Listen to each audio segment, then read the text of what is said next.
अमरावती शहरातील विभागीय संदर्भ सेवा रुग्णालय अर्थात सुपर स्पेशालिटी रुग्णालयातील आरोग्य सेवा ठप्प झाल्या आहेत।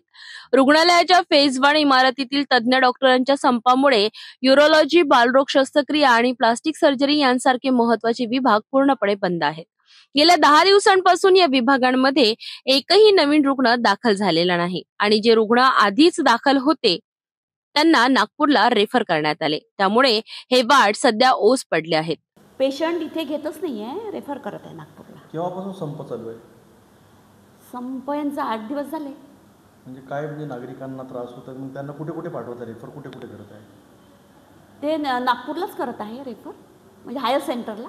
25 ऑगस्ट पासून मानधनावर काम करणारे 62 तज्ञ डॉक्टर आपल्या मागण्यांसाठी आंदोलन करीत आहेत। पेशंट आता बाहेर गावचे जे दुरून येतात त्यांना परत येणं जाणं, त्यांना ते परत खर्च होते, येण्या जाण्याची त्रास होता, येऊन इथे राहावं लागतं, म्हणजे सरांची वाट बघायला लागते, कधी येणार आहे काय येणार आहे, दुरून येत आहे ना बरेच पेशंट। काय पेशंट वापस चालले? यूरोचे पेशंट जात आहे। किती दिवसापासून संपावर आहे डॉक्टर्स? आता बरेच दिवस झाले।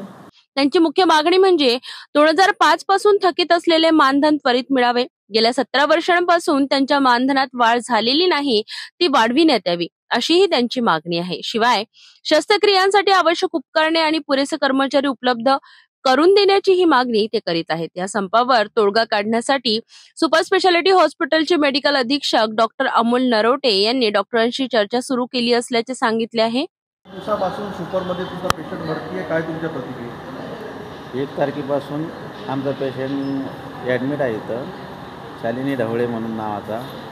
तिला किडनीचा प्रॉब्लेम आहे, तिथं ऑपरेशन करायला नळी टाकण्यासाठी तर न्यूरोसर्जन उपलब्ध नाही आहे। ते सांगतात की आम्हाला तुम्ही पंजाबरावमध्ये किंवा सुपर नागपूरला भरती करा, जवळ संपणार नाही तोपर्यंत। अजून काय त्रास होता? थांबावं लागेल? हां, त्यांचं ते ऑपरेशन करावं लागतं। त्यांनी सांगितलं आम्हाला की दुसरीकडे बघा, पंजाबरावमध्ये वगैरे घेऊन। आमचं पेशंटची परिस्थिती म्हणजे आता सगळ्या सामान्य जनतेला त्रासच होते ना या गोष्टीचा। हा माझा पेशंट आहे आणि याला सीट आली मगाशी, तो पडला। त्याची मला एक गोष्ट समजत नाही आहे, इथं हे डॉक्टर करू काय राहिले नेमकं? त्यांना ऑब्झर्व करायला पाहिजे ना ह्या सर्व गोष्टी। आज संध्याकाळी बंद आहे, सकाळी कोण का बरं दिलं नाही? मग औषध सकाळी देऊन द्यायला लागत होतं लिहून, नाही तर मग कोणता असिस्टंट पाठवा लागत होतं त्यांनी। हे गोष्ट त्यांना समजत नाही काय? आम्ही सांगावं काय?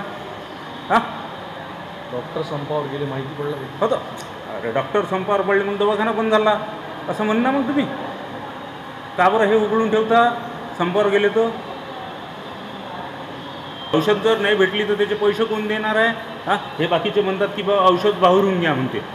बाहेरून घेण्यासाठी पैसे हे देतात काय? तर वर्गणी करावं आता। ह्या गोष्टीचं कोण सांगते का? दिग्दर्शक आहे का कोणी? बाहेरगावच्या पेशंटला त्रास होतो? हां, होतेच ना। हो, का बरं होणार नाही त्रास? त्यांच्या तिकीटचे पैसे आहे, सर्व गोष्टी आहे। काय वृद्ध माणूस आहे का तो? त्याची तिकीट पूर्ण कम्प्लिटली ओकेमध्ये आहे। शनिवारी त्यांच्यासोबत विशेष बैठक घेऊन त्यांना संप मागे घेण्याची विनंती करण्यात येणार आहे।